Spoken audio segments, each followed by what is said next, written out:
Goodwill Community Foundation, creating opportunities for a better life. If you're just getting started with Windows, learning how to navigate the interface is a great place to start. Let's take a look at the desktop, which is the screen you see here. It includes a desktop background, also known as your wallpaper, and the taskbar at the bottom of the screen.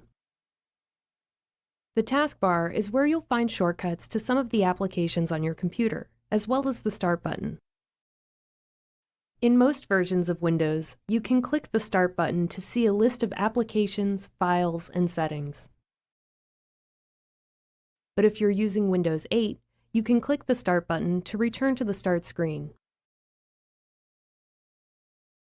The taskbar is also where you'll find File Explorer, which allows you to view and open files and folders.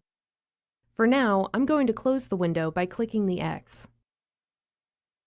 Let's check out more features on the desktop instead. The desktop is the main workspace for your computer. To open a program, file, or folder, just double-click the icon. Each time you want to open something, it will appear in a new window. You have the ability to move windows by clicking and dragging the top of the window.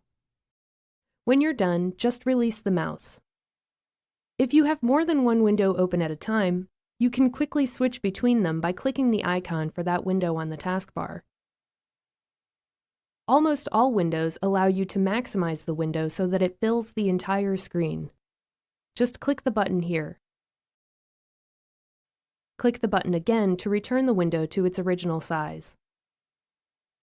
When you're finished, closing the window is easy. Just click the X. That covers the basics. Now that you know your way around Windows, you can start taking advantage of everything it has to offer.